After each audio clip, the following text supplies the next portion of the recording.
ప్రార్థన చేసుకుందాం. మహాపరిశుద్ధుడా, మహోన్నతుడైన మా దేవుడా, మీ ఘనమైన నామానికి వందనాలైన స్తోత్రములు. ఈ రాత్రికాల సమయంలో మా ప్రశస్తమైన సహోదరుడు రమేష్ గారి గృహంలో చేరి మిమ్మల్ని స్తుతించి ఆరాధించి కొనియాడే భాగ్యాన్ని మాకు ఇచ్చారు ప్రభు. మరి సహోదరులు ఎంతో ఆసక్తితో ఎంతో ఆశగా మరి ప్రతి వారము తన కుటుంబంలో కూడిక జరగాలని, తన కుటుంబం అంతా కూడా సహోదరులతో కలిసి మిమ్మల్ని ఆరాధించాలని సహోదరులు ఉన్న ఆసక్తిని బట్టి నీకు వందనాలు చెల్లిస్తున్నాం. కాబట్టి నేను మరి ఏర్పాటు చేసినటువంటి ఈ కోరికను మీరు దీవించండి, ఆశీర్వదించండి. దూర ప్రాంతం నుంచి మరి ఈ కార్యక్రమానికి హాజరైన మా యొక్క సహోదరులందరినీ కూడా దీవించండి. ఆత్మతో సత్యముతో మీరు చెప్పారు ప్రభు, సమరయ స్త్రీతో 2000 సంవత్సరాల క్రితం మీరు చెప్పారు, ఆత్మతో సత్యముతో ఆరాధించే కాలము రాబోతుంది, అది ఇప్పుడు వచ్చే ఉన్నది మీరు చెప్పారు. ఇక్కడ ఈ రాత్రికాల సమయంలో మేమందరము కూడా నా ప్రభు, మేము భక్తిపరులము అని కనబడాలని కాదు కానీ, మేము భక్తిపరులము అని వస్త్రధరణ కాదు కానీ, మేము భక్తిపరులము అని మా వాక్చాతుర్యము కాదు కానీ, మేము నిజంగా క్రీస్తు బ్రహ్మం యొక్క భక్తులము అని ఆత్మతో సత్యముతో మిమ్మల్ని ఆరాధించే విశ్వాసాన్ని మాకు దయచేయండి.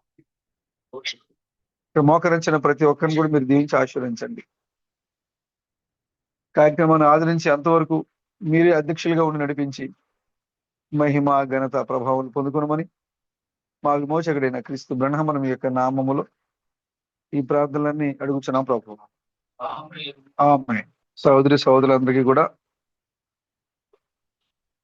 చిన్న విన్నపము. మనం ప్రార్థన ఏర్పాటు చేసుకున్నప్పుడు ముందుగానే మనం అన్ని పనులు చక్కగా పెట్టుకోండి. ఒకవేళ అవ్వకపోతే కనుక ఆ పనులను అక్కడ పెట్టుకున్న తర్వాత చేసుకుందని మనం ఎప్పుడు చెప్పుకుంటున్నాం. కాబట్టి ఈ విషయాన్ని మరి పరిగణలో తీసుకొని దేవుని సమయాన్ని దేవునికి ఇవ్వాల్సిందిగా మరి సహోదరికి మరి ఒకసారి నేను విజ్ఞప్తి చేస్తా ఉన్నాను. ఇది అందరికీ, సంఘం అందరికీ కూడా నేను విజ్ఞప్తి చేస్తా ఉన్నాను. ఆరాధన ప్రారంభమైనప్పుడు ఖచ్చితంగా ఆరాధనలో కూర్చోవాలి, వేరే పనులు. ఎందుకంటే దేవుని యొక్క దూతలు మన ఇంటికి వచ్చినప్పుడు మనం వాళ్ళని పక్కన పెట్టి మన సొంత పనులతో మన నిమగ్నం ఏంటో మంచిదే. యేసుక్రీస్తు కూడా ఇదే అనుభవం ఎదురైంది. మార్త ఇంటికి ఆహ్వానించింది, అయ్యా నువ్వు మా ఇంటికి రావాలి అంటే ఆహ్వానించింది. ప్రభు ఇంటికి వచ్చారు. ప్రభు ఇంటికి వచ్చి కూర్చుంటే ప్రభుతో మాట్లాడడానికి బదులుకి వంట చేయడం మొదలుపెట్టింది. మరియా ప్రభు దగ్గర కూర్చుని వాక్యం వింటా ఉంటే మార్తో చదువుతోంది, నీకు చింత లేదా, నీకు బాధ లేదా, వంటగదిలో నేను ఒక్కదాన్నే నేను బాధపడుతుంటే మరీ అక్కడ కూర్చోబెట్టుకున్నావు, నువ్వు ఆమెను నా దగ్గర పంపించవచ్చు కదా అని చెబితే ప్రభు చెప్పారు, మరియా ఉత్తమమైన దాన్ని ఎంచుకుంది అని చెప్పారు. అంటే ప్రభువుకి భోజనం పెట్టడం కన్నా ప్రభు యొక్క వాక్యం వినడం అనేది ఉత్తమమైన ఎంపిక. దేవుని బిడ్డలకు భోజనం పెట్టడం అనేది మంచిదే, కానీ దేవుని వాక్యం వినడం అనేది ఉత్తమమైన ఎంపిక. కాబట్టి ఇక మీదట ప్రతి ఒక్క సహోదరులు కూడా ఆరాధన జరుగుతున్నప్పుడు ముందుగానే మీ పనులు చక్కబెట్టుకోండి. ఒకవేళ చేయలేని పరిస్థితి ఉంటే కనుక ఆరాధన అయిపోయిన తర్వాత మనందరం తలా పని చేసుకుందాం. ఎందుకంటే ఇది మన కుటుంబం కాబట్టి మనకు అసలు ఎలాంటి ఇబ్బంది లేదు. కాబట్టి ఇక మీదట మరలా ఎలాంటి మనం ఎక్కడ ఆరాధన పెట్టినా కూడా ఇలాంటి రిపీట్ అవ్వకుండా ఉండాలని నేను కోరుతున్నాను.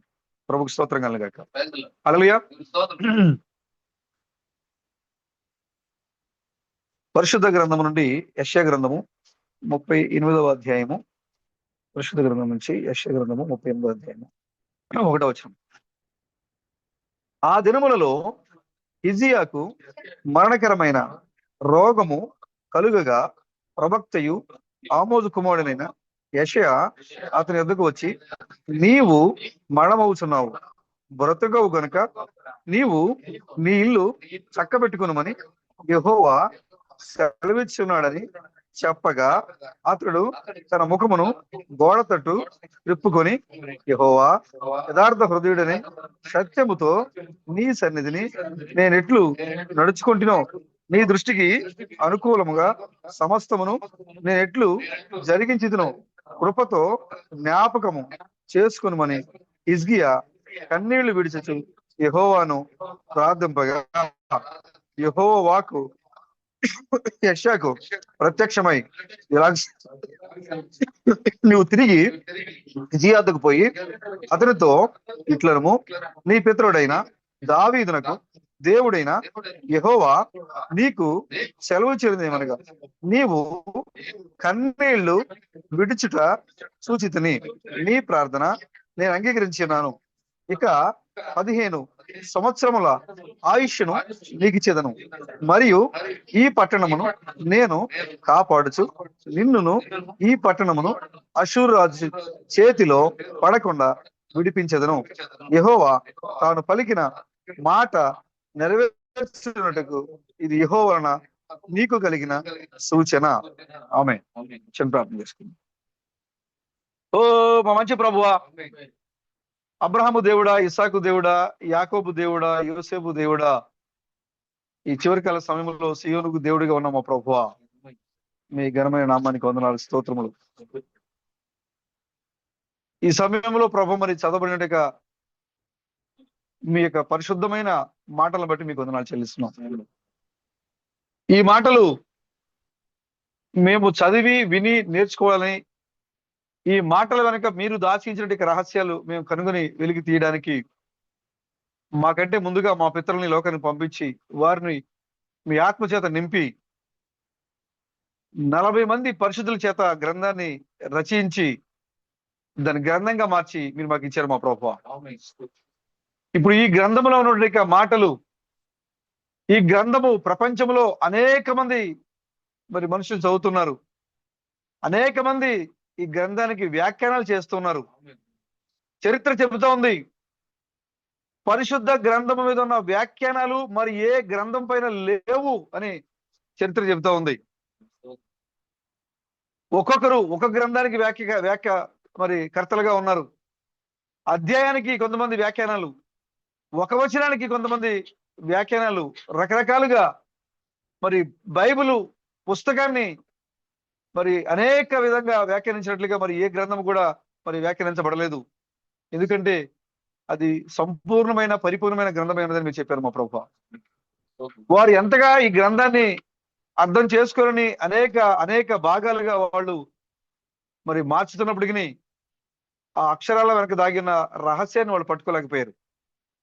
కానీ ప్రభువా, ఏ ఆత్మ అయితే 40 మంది ప్రవక్తల్లో ఉండి పరిశుద్ధుల్లో ఉండి గ్రంథాన్ని రాసిందో అదే ఆత్మ ఇప్పుడు మేము కలిగిన చేత వారు ఏ ఉద్దేశంతో ఈ గ్రంథాన్ని రాశారో దాన్ని మేము చూడగలుగుతున్నాం మా ప్రభువా. దాన్ని బట్టి మీకు వందనాలు చెల్లిస్తున్నాం. ఏ ఆత్మ అయితే ఈ గ్రంథకర్తగా ఉన్నారో అదే ఆత్మ ఇప్పుడు మాలో ఉన్నారు మా ప్రభువా. దానిని బట్టే మేము ఆది కాండం నుండి ప్రకటన గ్రంథం వరకు స్వచ్ఛంగా, సూక్ష్మంగా, తేటగా మేము చూడగలుగుతున్నాము. అలాంటి గొప్ప బయలుపాటును, అలాంటి గొప్ప నడిపింపును మాకు ఇచ్చిన దేవుడు మీకే వందనాలు చెల్లిస్తున్నాం. చదవబడిన లేఖన భాగాలను మీరు అనువదించండి, మాట్లాడండి. మీరు మాట్లాడుతున్న ప్రతి మాట నేరుగా మా హృదయాలను చచ్చిపోని పోనట్లుగా, అవి ఫలించినట్లుగా మీరే సహాయం దయచేయండి.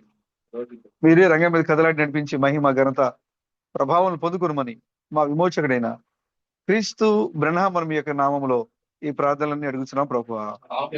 ఆమేన్. Amen. God bless you brother. Thank you. చాలా సంతోషం బ్రదర్. ఈ సమయంలో ప్రత్యేకంగా ఆహ్వానించిన సహోదరి రమేష్ గారి కుటుంబానికి నేను ప్రత్యేకంగా వందనాలు తెలియజేస్తున్నాను.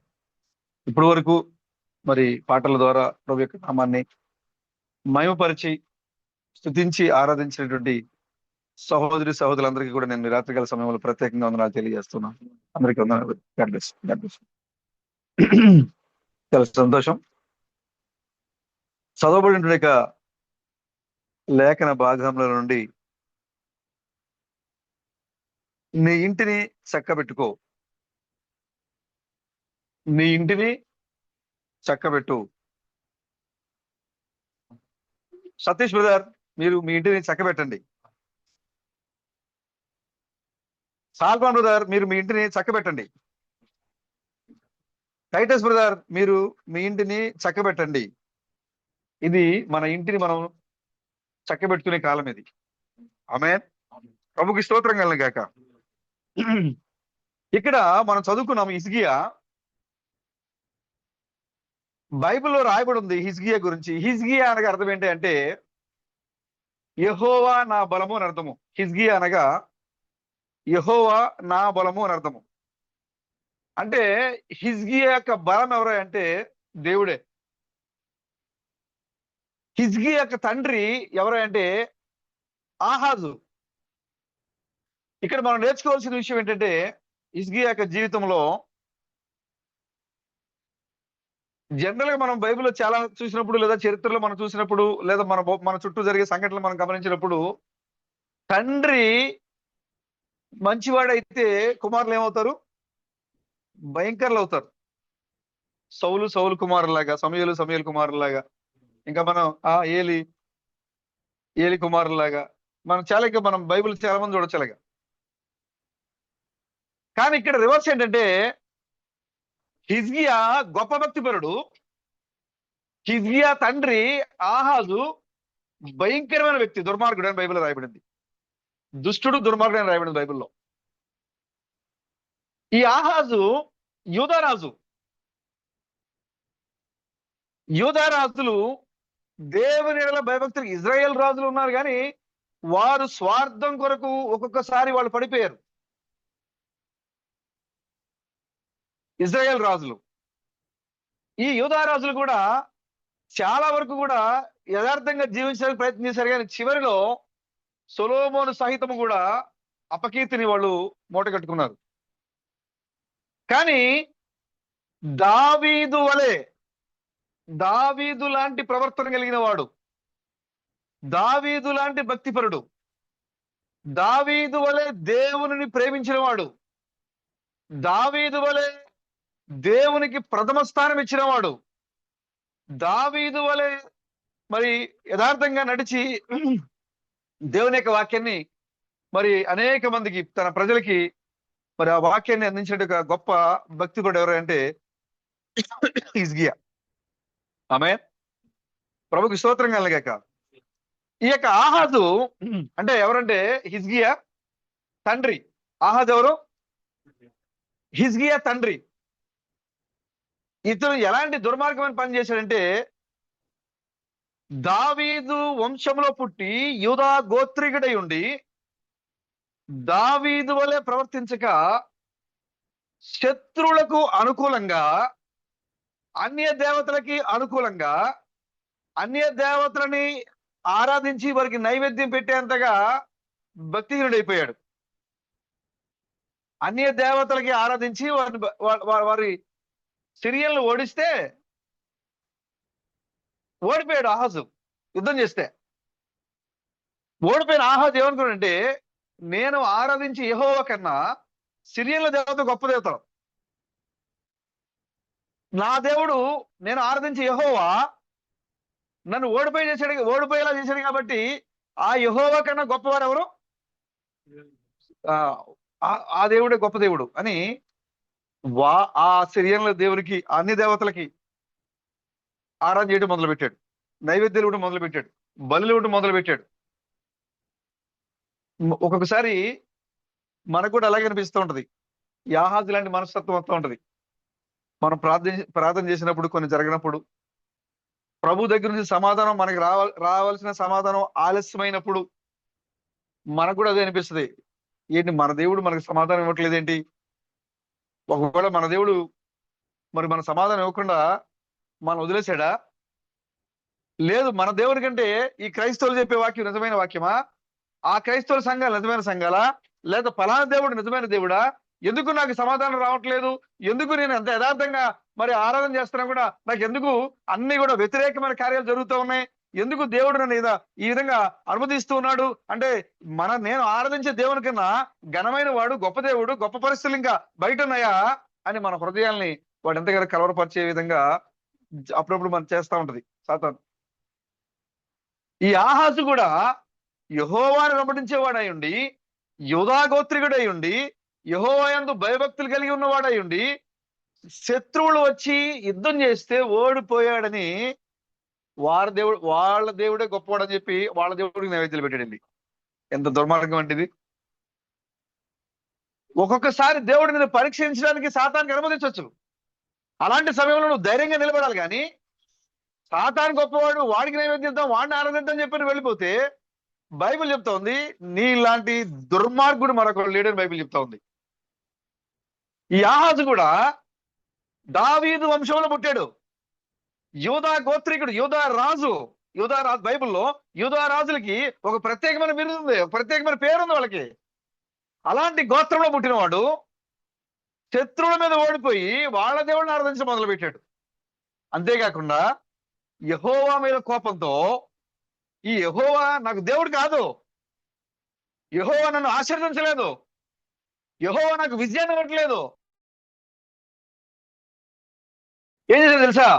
దేవుని మందిరములో ఉన్నటువంటి ఉపకరణాలన్నీ తీసుకొచ్చి బయట పెట్టి వాటన్నిటిని కూడా ఎరగొట్టించాడు.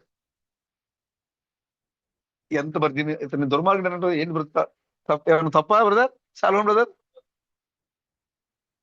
దేవుని మందిరములో ఉన్నటువంటి ఉపకరణాలు బయట తీసుకొచ్చి వాటన్నిటిని వెరగొట్టించాడు. బైబిల్లో రాయము చేయుడని అష్షూరు రాజు యొద్దకు వర్తమానం పంపాను. ఫిలిస్తీన్లు షఫేలా ప్రదేశంలోని పట్టణముల మీదను యూదా దేశమునకు దక్షిణపు దిక్కునున్న పట్టణముల మీదను పడి బెషెమెసును, అయ్యారోను, గెదరోతును, షోకోనును దాని గ్రామములను, తిమ్నాను దాని గ్రామములను, గిమ్జరును దాని గ్రామములను ఆక్రమించుకొని అక్కడ కాపురముండరి. ఆహాజు యూదా దేశమును దిగంబరునిగా చేసి యెహోవాకు ద్రోహము చేసి ఉండెను. ఇది చేశాడంట. ఎందుకు? ఎవరిని ఆశ్రయిస్తున్నాడు? వెళ్ళి అన్య రాజుల దగ్గరికి వెళ్ళి నాకు సహాయం చేయండి అని అడుగుతున్నాడు. ఎంత భయంకరంగా చూడండి బ్రదర్. వాళ్ళ ఇంట్లో సజీవమైన వాక్యం ఉంది. వాళ్ళ ఇంట్లో ఎవరున్నారు? సాల్మోన్ ఇంట్లో ఎవరున్నారు బ్రదర్? భూమికి ఆకాశానికి సృష్టికర్త అయిన యెహోవా వాళ్ళ ఇంట్లో ఉన్నాడు. సాల్మోన్ ఇంట్లో దేవుడు ఉన్నప్పుడు, నువ్వు ఏదైనా సమస్య వచ్చినప్పుడు, ఏదైనా ఆపద వచ్చినప్పుడు నువ్వు ఆశ్రయించాల్సింది ఎవరిని? యెహోవాను ఆశ్రయించాలి. మరి యెహోవాను ఆశ్రయించకుండా ఆహాజు ఎటు వెళ్ళిపోయాడు? అష్షూరు రాజు దగ్గరికి వెళ్ళి నాకు సహాయం చేయమని అడుగుతున్నాడు. పూర్తిగా యెహోవా తిరుగుబాటు చేశాడు. అంతేకాకుండా రాజ్యాన్ని కూడా, ప్రజలను కూడా యెహోవాను ఆరాధించకుండా ఏం చేశాడంట? దిగంబరిగా మార్చేసాడు యూదా దేశాన్ని, అన్ని దేవతల వైపు తిప్పి. ఎంత భయంకరమో చూడండి. అన్ని దేవతల వైపు మార్చేశాడు. దేశం అంతా కూడా ఏమైపోయిందంటే యూదా దేశమును 19వ వచనము, ఆహాజు యూదా దేశమును దిగంబరినిగా చేసి యెహోవాకు ద్రోహము చేసి ఉండెను గనుక యెహోవా ఇజ్రాయేలు రాజైన ఆహాజు చేసిన దానిని బట్టి యూదా వారిని హీనపరిచెను. ఆహాజుని బట్టి మిగతా ప్రజలందరూ కూడా ఏమైపోయారు? భ్రష్టులు అయిపోయారు. ఆహాజుని బట్టి దేవుడు వాళ్ళు కూడా ఏం చేశారు? వదిలేశాడు. అవునండి. నువ్వు అడగాల్సింది ఎవరిని బ్రదర్? నీకు సమస్య వచ్చింది, కానీ నువ్వు ఎవరి దగ్గరికి వెళ్ళాలి? నీ దేశంలో దేవుడు ఉన్నాడు, నీ దేశంలో యెహోవా ప్రవక్త ఉన్నాడు, నీ ఇంటిలో వాక్యం ఉంది, నీ సంఘంలో ప్రవక్త ఉన్నాడు, నీ కాలంలో ప్రవక్త ఉన్నాడు. నీ ప్రవక్తని సందర్శించడం మానేసి, ప్రవక్త యొక్క సలహాలు తీసుకోవడం మానేసి, ప్రవక్త దగ్గర విచారణ చేయటం మానేసి సొంత ఆలోచనలు తీసుకుంటావు నువ్వు. అంతేకాకుండా నీ ఆలోచనకు తగ్గట్టుగా నీకు సమాధానం రాకపోతే, నువ్వు అనుకున్నట్టుగా నీకు సమాధానం రాకపోతే శత్రువులను ఆశ్రయిస్తాను. ఇదంతా భయంకరమైన కార్యం అండి. ఇది సంఘంలో ఎంతమంది ఆహాజులు ఉన్నారు ఇలాంటి వాళ్ళు బ్రదర్? సంఘంలో, దేవుని యొక్క నిజమైన సంఘంలో ఇలాంటి ఆహాజులు కోకలుగా ఉన్నారు. వాళ్ళ మనసుకు వాళ్ళు అనుకున్నట్లుగా, వాళ్ళకి రావాల్సిన సమాధానం వాళ్ళకి రావాలనుకున్నట్టుగా రాకపోతే ఆ దేవుడు మంచిది కాదు. అంతేకాదు, వాళ్ళు పడిపోవడమే కాకుండా వాళ్ళ పక్కన ఉన్న వాళ్ళు కూడా పడేస్తారు. ఆహాజు యొక్క ఆత్మది. దేవుడు చెప్తున్నాడు, నేను ఆహాజు పైన ఒక ఆత్మ నుంచే నేను దేవుడు చెప్తున్నాడు అక్కడ. ఎందుకంటే దేవుడు యూదా రాజుని కావాలని దేవుడు 2 రాజ్యాలుగా చేసి, దక్షిణ దేశము ఉత్తర రాజ్యాంగ దేవుడు వాటిని విభజించి ఒకే కుమారుడిగా ఉన్నటువంటి ఇజ్రాయేలుని ఈ 2 కుమారులుగా మార్చాడు దేవుడు. యాకోబు యొక్క 2 కుమారులుగా మార్చాడు ఆయన. 2 గోత్రాలు ఒక పక్క, మిగతా 12 గోత్రాలు ఒక పక్కన మార్చాడు దేవుడు. ఉత్తర రాజ్యము దక్షిణ రాజ్యం అయిపోయింది. ఇప్పుడు దేవుడు దావీదుకి ఇచ్చిన మాట ప్రకారంగా యూదా రాజుల్ని దేవుడు ఆశీర్వదించుకుంటూ వచ్చాడు. కానీ వీళ్ళందరూ కూడా ఎంత ద్రోహులైపోయారంటే చివరి దినాల్లో పడిపోవటం, వాళ్ళకి అనుకూలంగా లేకపోతే తిరుగుబాటు చేయటం, వాళ్ళకి అనుకూలంగా లేకపోతే దేవుని ప్రజల్ని, దేవుణ్ణి విడిచిపెట్టి దేవుని ప్రజల్ని కూడా అన్య దేవతల వైపు, ఆచారాల వైపు. ఇదేంటి బ్రదర్, మేము అన్య దేవతలను తీసుకెళ్ళి ఆరాధించలేదే, మేము ఏ విగ్రహం దగ్గరికి వెళ్ళి మేము ఆరాధించలేదే అని మీరు అడగొచ్చు. కానీ దేవుని యొక్క వాక్యము ఈ కాలంలో ఏదైతే బయలుపరచబడుతూ ఉందో ఆ వాక్యాన్ని నువ్వు చేర్చుకోకపోవడమే అన్య దేవత ఆరాధన చేయటం. ఆ వాక్యాన్ని నువ్వు నమ్మకపోవడమే, ఆ వాక్యాన్ని పరిపూర్ణంగా నువ్వు వెంబడించకపోవడమే అన్య దేవత ఆరాధన చేయటం నువ్వు. ఇలాంటి ఆహాజులు సంఘాల్లో ఉన్నారు. కాబట్టి ఇలాంటి ఆహాబులు సంఘాన్ని ఏం చేస్తున్నారంటే దిగంబరంగా మారుస్తున్నారు. ఆ లౌకిక సంఘం ఎలా కనబడుతుందంటే దిగంబరంగా కనబడుతూ ఉంది. ఇప్పుడు ఈ కాలంలో కూడా సంఘం ఎలా ఉందంటే దిగంబరంగా కనబడుతూ ఉంది. కారణము వాళ్ళు అనుకున్న ఆలోచన ప్రకారంగా జరగాలి. నీ ఇంట్లో వాక్యం ఉంటే నువ్వు అన్ని దేవతల దగ్గరికి వెళ్ళటం ఏంటి అసలు? ఎంత భయంకరమైన కార్యం అండి ఇది. అంతేకాకుండా ఏం చేశాడు చూడండి, 20వ వచనంలో 21 చదువుతా చూడండి. తర్వాత ఆహాజు భాగములు ఏర్పరిచి యెహోవా మందిరములో నుండి ఒక భాగమును, రాజనగరుల నుండి ఒక భాగమును, అధిపతుల యొద్ద నుండి ఒక భాగమును తీసి అష్షూరు రాజుకి ఇచ్చాను. ఏం చేశాడు బ్రదర్? దేవుని మందిరంలో ఉన్నట్టుగా వెండి బంగారాలు తీసుకెళ్లి అష్షూరు రాజుకి ఇచ్చాడు. దేవుడు పెద్దలకు ఇచ్చినట్టుగా, అధిపతులకు ఇచ్చినట్టుగా ఆశీర్వాదాన్ని తీసుకెళ్లి శత్రువులకు ఇచ్చాడు. దేవుడు ఆశీర్వదించినట్టుగా రాజనగరం తీసుకెళ్ళి ఉన్న భాగాన్ని తీసుకెళ్ళి శత్రువులకు అప్పగించాడు. ఎందుకంటే నన్ను ఓడించిన వారి దేవతలు గొప్పవాళ్ళు అనుకుంటాడంట ఆయన. చూడండి, అధిపతులకు తీసి అష్షూరుకి ఇచ్చాను కానీ అతనికి సహాయము చేయలేదు. ఇచ్చాడు కానీ సహాయం రాదు అతనికి. 22వ వచనము ఆపత్కాలమందు అతడు యెహోవా దృష్టికి మరి అధికముగా అతిక్రమములు జరిగించెను. అట్లు చేసిన వాడు ఈ ఆహాజు రాజే. ఎట్లనగా సిరియా రాజుల దేవతలు వారికి సహాయం చేయించున్నవు గనుక వాటి సహాయము నాకును కలిగినట్లును నేను వాటికి బలులు అర్పించదనుకుని తన్ను ఓడించిన దమస్కు వారి దేవతలకును బలులు అర్పించెను. అయితే అవి అతనికి ఇజ్రాయేలుకి నష్టమునకే హేతువులాయను. ఎందుకు ఇప్పుడు దమస్కు దేవతలు నాకు సహాయం చేస్తేమో అని వెళ్ళి వాళ్ళని ఓడించారు కాబట్టి ఆ దేవతలు గొప్పేమో అని చెప్పి ఆ దేవతలు ఆరాధించాడు వెళ్ళి. సిరియల్ నన్ను ఓడించారు కాబట్టి నేను అక్కడికి వెళ్ళి వాళ్ళు ఆరాధిస్తే వాళ్ళ దేవతలు గొప్ప కాబట్టి వాళ్ళ దేవతలు ఆరాధిస్తే వాళ్ళని సహాయం చేస్తారేమో అని ఎక్కడికి వెళ్ళాడు? అష్షూరు దగ్గరికి వెళ్ళాడు. రాజనగరంలో సంపద, మందిరంలో సంపద, అధిపతుల దగ్గర సంపద తీసుకెళ్ళి అష్షూరు రాజులకు ఇచ్చాడు. ఎంత భయంకరమైన కార్యాలు బ్రదర్ ఇవి. చూడండి, హిజ్కియా తండ్రి యొక్క చర్యలు అని బైబిల్లో రాయబడింది. ఇవన్నీ కూడా హిజ్కియా తండ్రి యొక్క చర్యలు. తనకు అనుకూలంగా దేవుడు ఆశీర్వాదం ఇవ్వలేదని శత్రులు తనపైన విజయాన్ని సాధిస్తూ ఉంటే వాళ్ళ దేవుడి గొప్ప వాళ్ళని తన దేశంలో ఉన్న సంపదను తీసుకెళ్లి వాళ్ళకి పెట్టాడు. ఎలాంటి హిజ్కియాలు ఉన్నారు సంఘాల్లో? లేదా బ్రదర్? ఎలాంటి ఆహాజులు ఉన్నారు సంఘాల్లో? ఖచ్చితంగా ఉన్నారు. వారికి అనుకూలంగా లేకపోతే భయంకరమైన తిరుగుబాట్లు, భయంకరమైన ఆలోచనలు వాళ్ళు పడిపోవడమే కాకుండా సమాజాన్ని, సంఘాన్ని కూడా పాడు చేస్తూ ఉంటారు. సంఘాన్ని దిగంబరత్వంగా నిలబెడుతూ ఉంటారు. సంఘంలో ఉన్న అభిషేకాన్ని, సంఘంలో ఉన్న ఆశీర్వాదాన్ని తీసుకుని పోయి అన్య ప్రజల చేతుల్లో పెడతా ఉంటారు ఇలాంటి ఆహాజులు.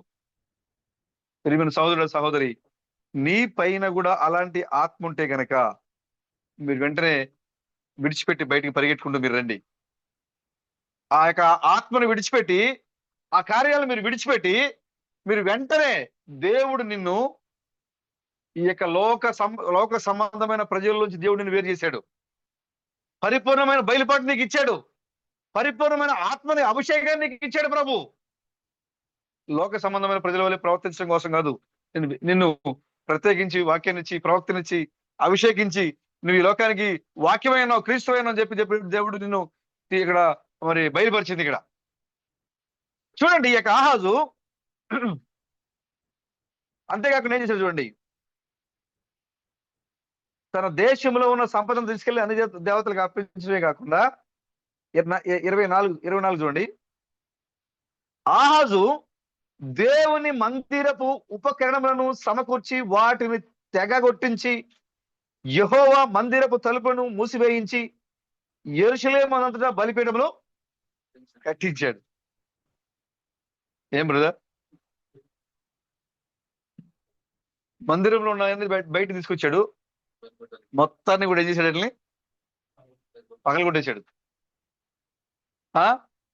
మందిరానికి తలుపేసాడు, మందిరానికి తలుపేసాడు. ధూప దీప నైవేద్యాలు ఆపేశాడు. అంతేకాకుండా దేవుడు చెప్పారు, మోషే ద్వారా దేవుడు ఏది గుడారం అయితే నిర్మించారో ఆ గుడారంలో దేవుడు చెప్పారు, ఎప్పుడు 7 దీప స్తంభములు ఎప్పుడు మందిరంలో వెలుగుతూనే ఉండాలి, దీపం ఆరిపోయకూడదు. దానికోసం దేవుడు యాజకులను ఏర్పాటు చేశాడు. ఆ నూనె పోయడానికి యాజకులను ఏర్పాటు చేశాడు. ఆ దేవుని యొక్క సముఖంలో ఆ సన్నిధి రొట్టెలు ఎప్పుడు వేడిగానే ఉండాలి, అవి చల్లారిపోతే బయటకు పంపించాలి. దానికోసం దేవుడు యాజకులు పెట్టాడు. అక్కడ దేవుడు వాటి ప్రత్యేకంగా ఒక పరిచయం ఇచ్చి అక్కడ పెట్టి ఆరాధన జరిగిస్తూ ఉంటే దేవుడు మందిరంలో ఈ ఆహాజు ఏం చేశాడంటే ప్రజల్ని భ్రష్టు పట్టించడమే కాకుండా దేవుని మందిరంలో ఉన్న వెండి బంగారు వస్తువుల్ని అన్య దేవతలకు అర్పించడమే కాకుండా ఇంకా మిగతా సామాగ్రిని అంతా కూడా ఏం చేశాడు? పగలగొట్టించి విరగ్గొట్టించి తెగ్గొట్టించి మందిరాన్ని మూయించేసి లోపల ఉన్న దీపాన్ని కూడా అర్పించాడు. ఎంతమంది ఉన్నారు బ్రదర్ ఆహాజులో లోకంలో? అనుకూలంగా లేకపోతే, మనం అనుకున్నది జరగకపోతే ఈ దేవుడు మాకు అవసరం లేదు, ఈ దేవుడు మాకు వద్దు అని వెళ్ళిపోయేటువంటి ఆహాజులు ఎంతమంది ఉన్నారు? ఈ రాత్రికాల సమయంలో వ్యక్తిగతంగా మీరందరూ కూడా ఒకసారి మన మనస్సాక్షిని బట్టి ఆలోచించాలి బ్రదర్. దేవుడు మనకి ఏది కావాలో, ఏ సమయానికి ఏది ఇవ్వాలో ఆయన ఎరిగిన దేవుడు. ఆయన మనం అనుకున్నట్లుగా చేసే దేవుడు కాదు. ఆయన ఏదైతే నీకు ఇవ్వాలనుకుంటున్నారో ఆ ఆశీర్వాదాన్ని బట్టి నేను ఆశీర్వదించే దేవుడు ఆయన. కానీ ఆహాజు వలె మీరు ప్రవర్తించొద్దు, ఆహాజు వలె మీరు ప్రవర్తించొద్దు. ఆహాజు చర్యలు మీకు వద్దు. దేవుని మందిరాన్ని పాడు చేయొద్దు, దేవుని సంఘాన్ని పాడు చేయొద్దు, నువ్వు పాడు చేసుకోవద్దు. ఎప్పుడైతే నువ్వు పాడు చేసుకుంటావో భ్రష్టుడు అయిపోతావు, హీనుడు అయిపోతావు, దేవుని నుండి దూరం అయిపోతావు. దేవుని మందిరాన్ని మోయించేసేట ఆహాజు వలె నువ్వు ప్రవర్తిస్తే హీనమైన వాడిగా ఈ లోకానికి కనపడతావు నువ్వు దేవుని దృష్టిలో కూడా.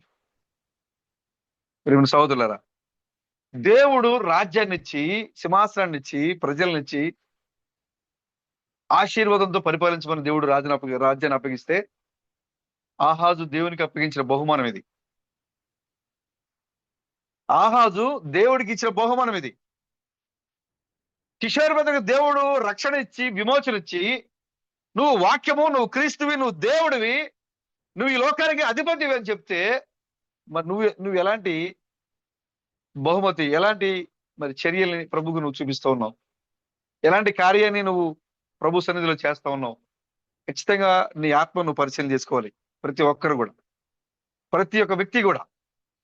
ఈ ఆహాజు భ్రష్టుడైపోయి కుటుంబాన్ని పాడు చేసి, సంఘాన్ని పాడు చేసి, మందిరాన్ని పాడు చేసి, దేశాన్ని పాడు చేసి, ప్రజల్ని పాడు చేసి మొత్తం దిగంబరిగా మార్చేశాడు. దిగంబరిగా మార్చేశాడు. చివరికి చనిపోయిన తర్వాత అతని స్థానంలో హిజ్కియా వచ్చాడు, తన కుమారుడు హిజ్కియా వచ్చాడు. సొలొమోను తర్వాత తన కుమారుడు రెహబాము వచ్చాడు. యెరోబాము మరియు ప్రజలు వచ్చి, అయ్యా మీ నాన్న మా మీద అధికమైన భారాలు మోపారు, అధికమైన పనుల భారంతో మేము చాలా అలసిపోయాం, మేము కట్టలేకపోయాం. మరి నువ్వు మంచివాడివి కాబట్టి మీ నాన్న వల్లే ప్రవర్తించవని మేము అనుకుంటున్నాము.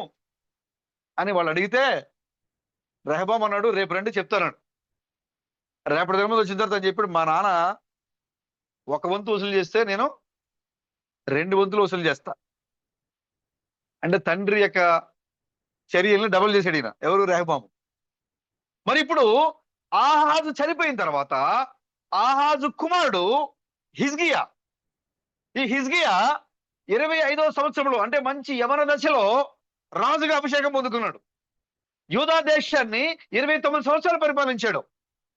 ఇప్పుడు తండ్రి ఏదైతే చేశాడో రెహబాము లాగా హిజ్కియా కూడా చేయొచ్చు కదా. తండ్రి ఎలా ప్రవర్తించాడో హిజ్కియా కూడా అలా ప్రవర్తించవచ్చు కదా. తండ్రి ఎలాగైతే యెహోవాకు ద్రోహం చేశాడో హిజ్కియా కూడా అలా దేవునికి ద్రోహం చేయొచ్చు కదా. కానీ హిజ్కియా తండ్రి యొక్క మార్గంలో కాకుండా ఎక్కడికి వెళ్ళాడు తెలుసా? బైబిల్లో రాయబడింది, దావీదు వలే. ఆమేన్. అంటే దావీదు తర్వాత 13వ రాజున 13 మంది రాజులు దాటి దేవుడు ఎవరిని పోలి చూపిస్తాడంటే దావీదు వలే, దావీదు చర్యలు లాంటి కలిగిన వాడైనా.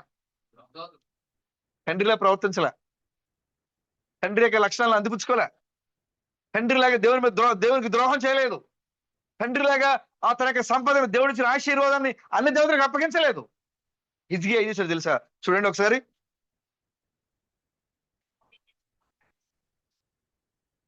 గుర్తుకు అవ్వలేదా?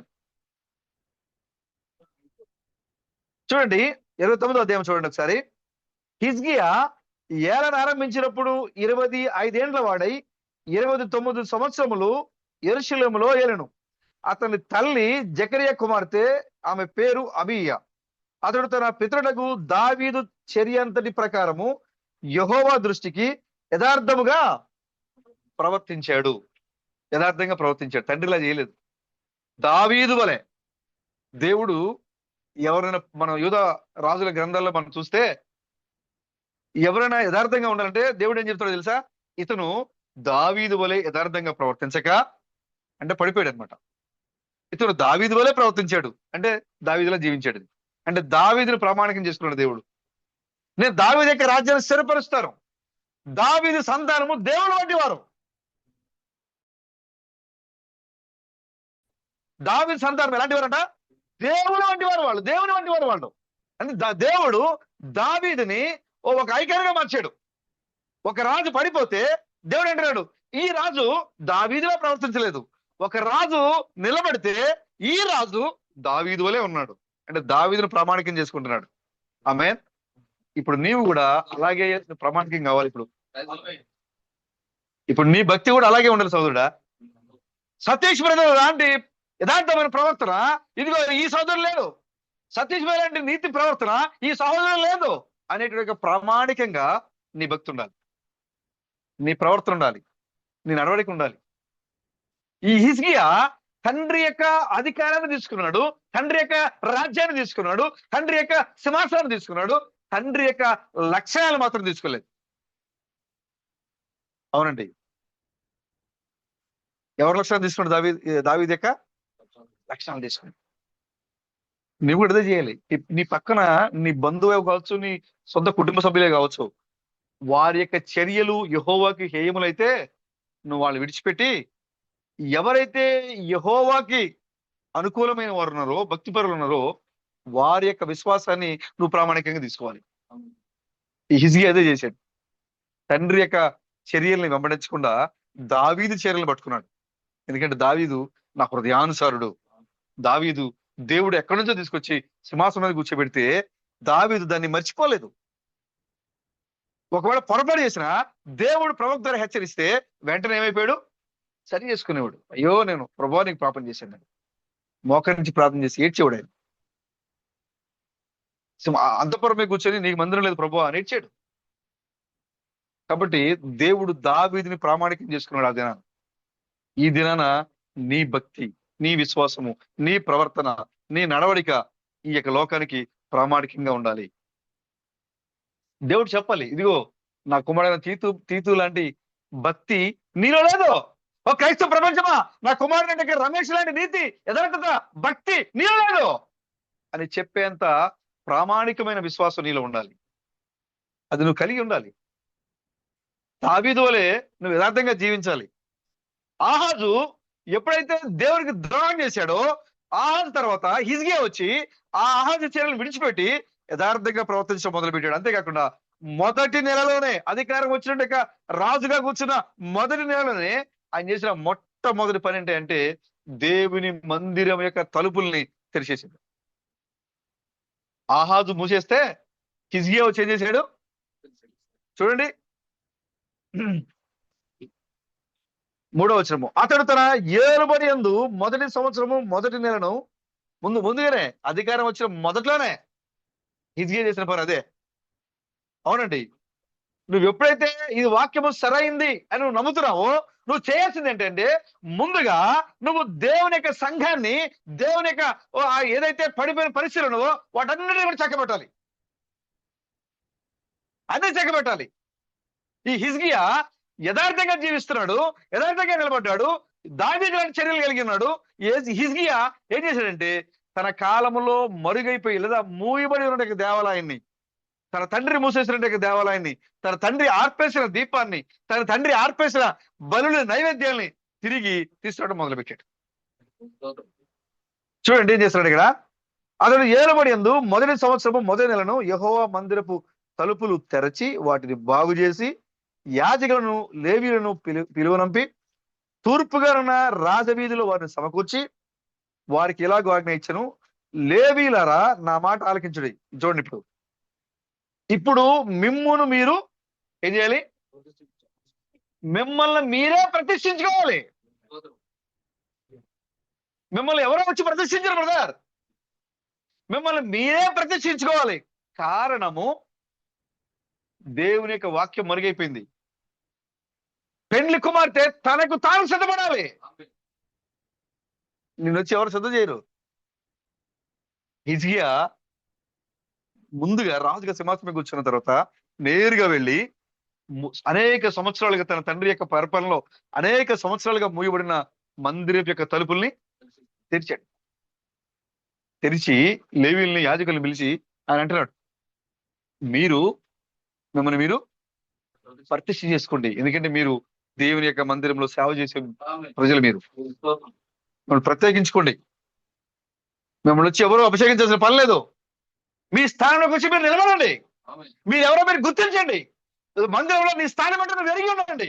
మిమ్మల్ని మీరు వెళ్ళి ప్రతిష్ఠించుకుని మందిరంలో ఏ వస్తువులైతే పాడైపోయినాయో, మందిరంలో ఏ వస్తువులైతే నా తండ్రి అపవిత్రపరిచాడో, ఏ వస్తువులైతే హీనపరిచాడో, ఏ వస్తువులైతే తెగొట్టాడో వాటన్నిటి మీరు సరి చేయండి. అవును బ్రదర్, ఇప్పుడు సంఘంలో మనం చేయాల్సిన పని అదే.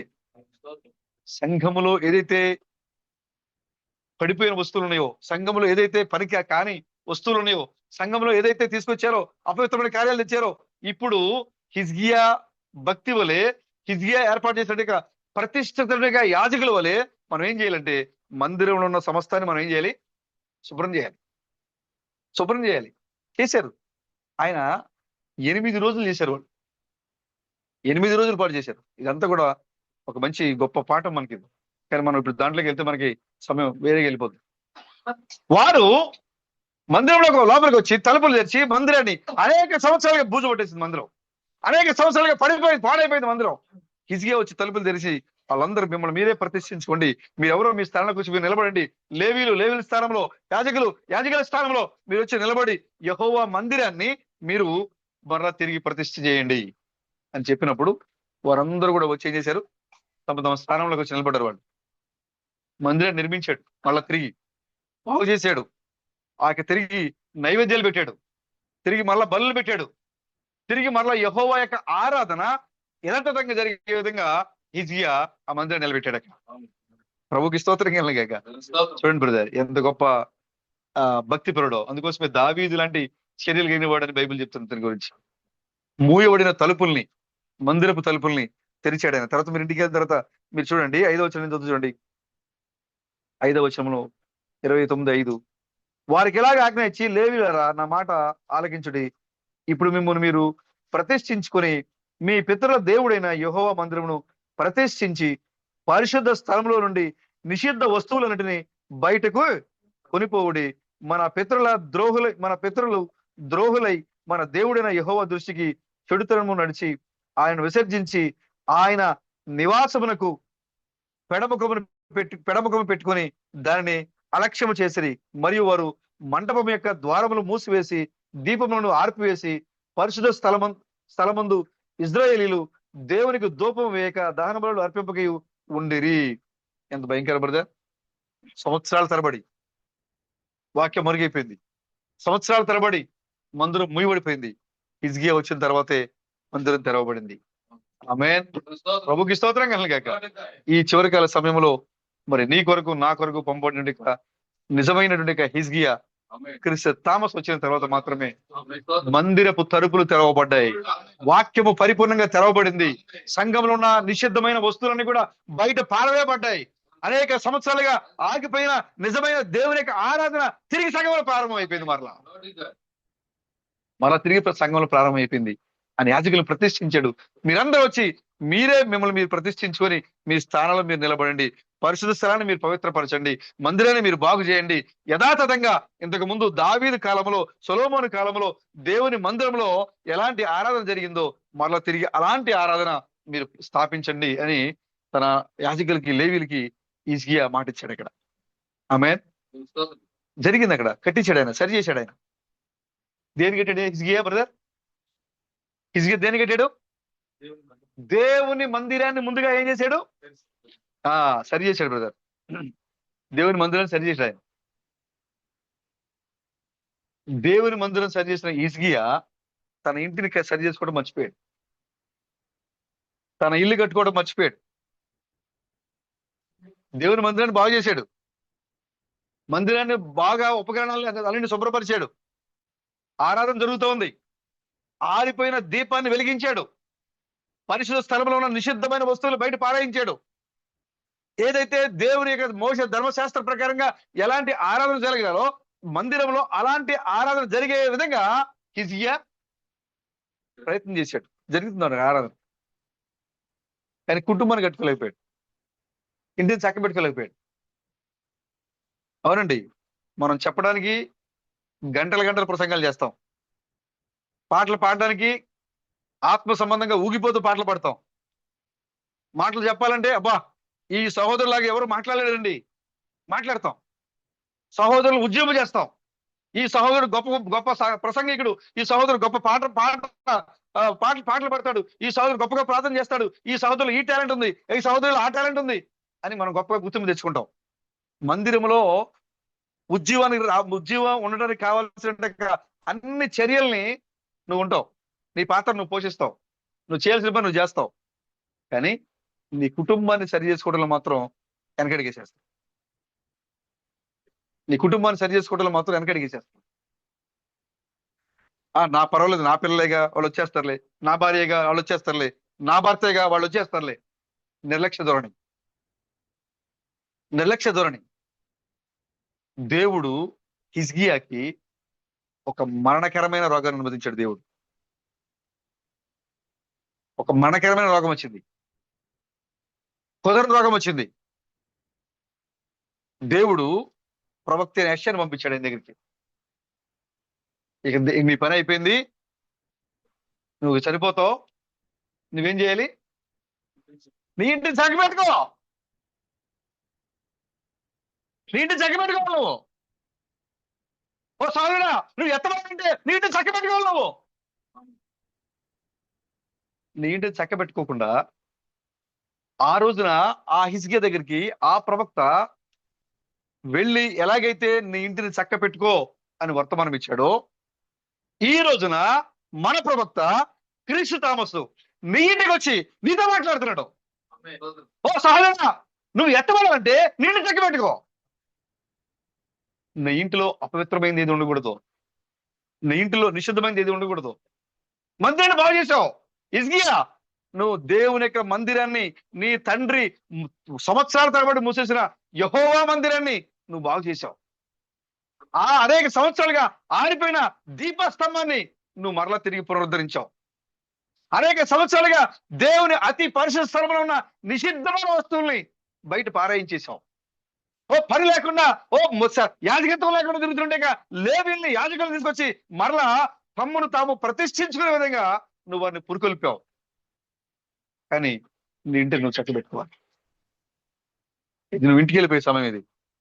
చదువుదా, ఇది నువ్వు ఇంటికి వెళ్ళిపోయేటువంటి సమయం ఇది. నువ్వు ఖచ్చితంగా నీ ఇంటిని నువ్వేం చేయాలి? చక్కబెట్టుకోవాలి. చక్కబెట్టుకోవాలి. చూడండి యెషయా గ్రంథంలో ఆయన ఏమన్నాడు చూడండి అక్కడ.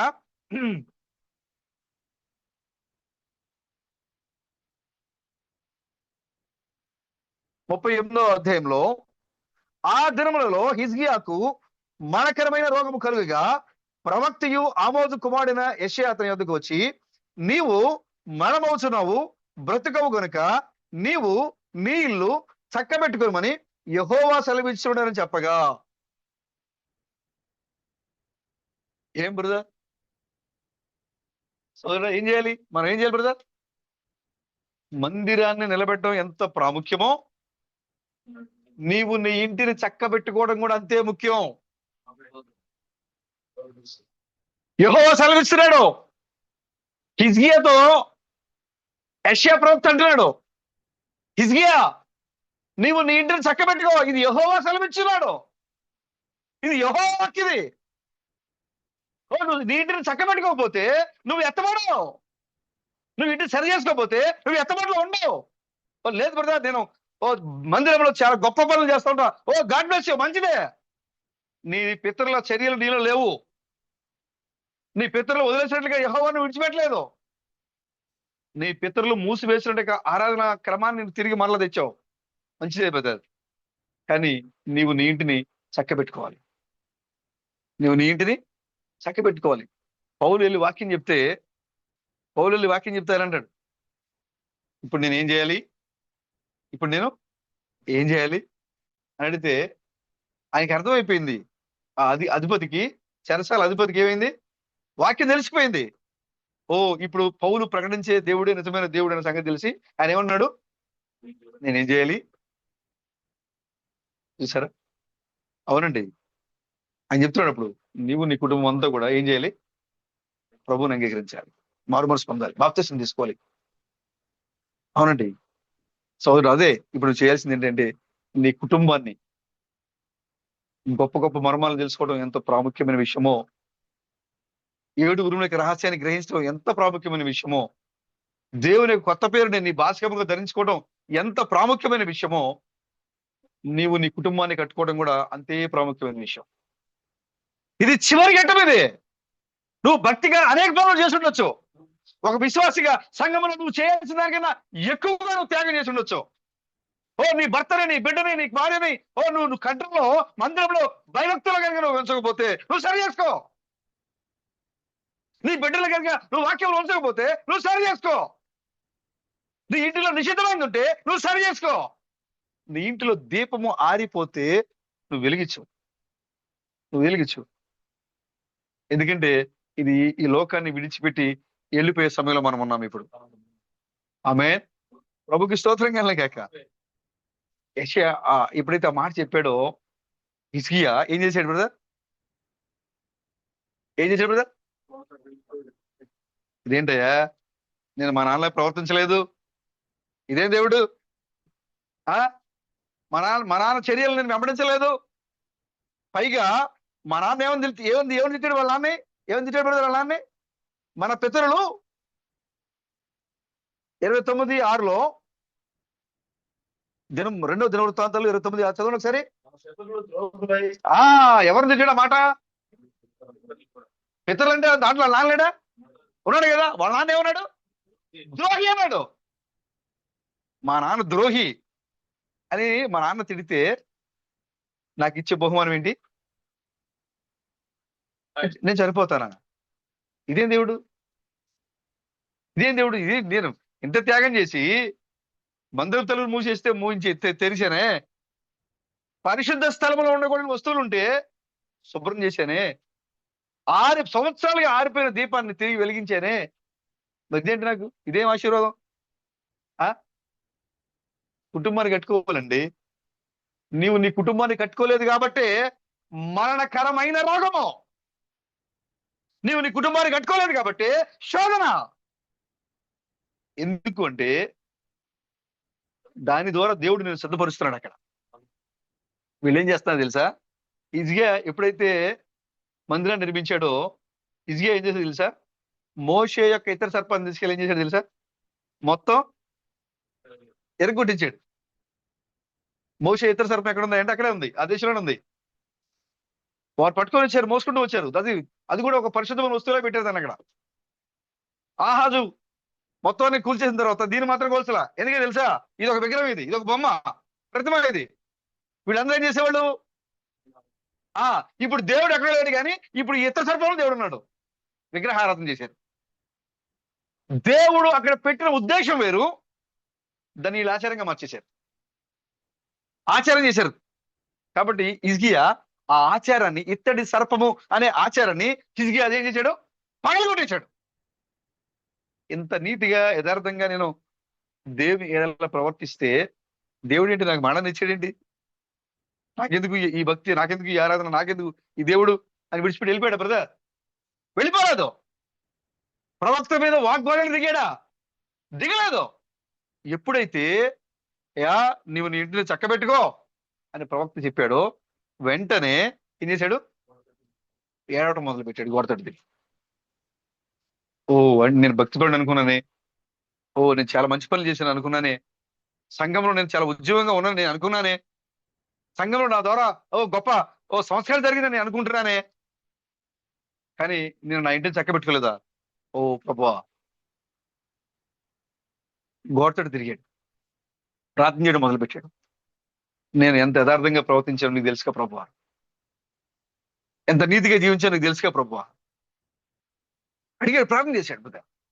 ఈ రాత్రికాల సమయంలో మన కొరతలను మనం చూపిస్తున్నప్పుడు, మన తప్పుల్ని మన ఎదురుగా దేవుడు తీసుకొని వస్తున్నప్పుడు, మన హృదయాలు కఠినపరచుకోకుండా వెళ్ళి ప్రభు ఎదుట యథార్థంగా ఒప్పుకోవాలి.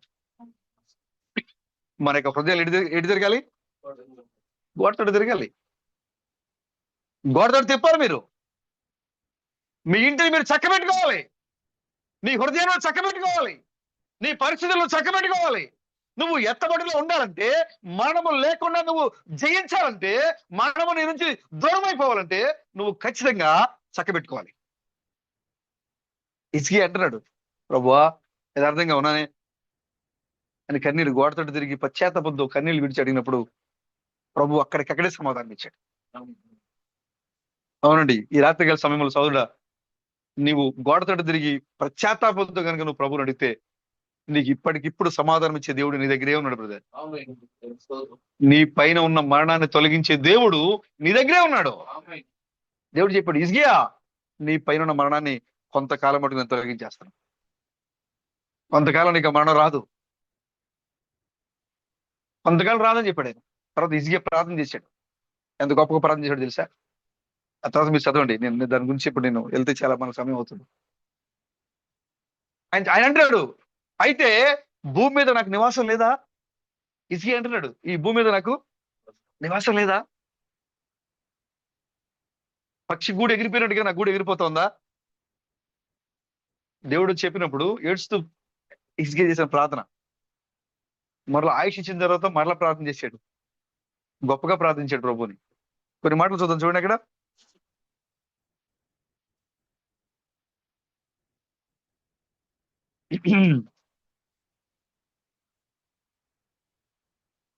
తొమ్మిదో వచ్చిన 39 యెషయా.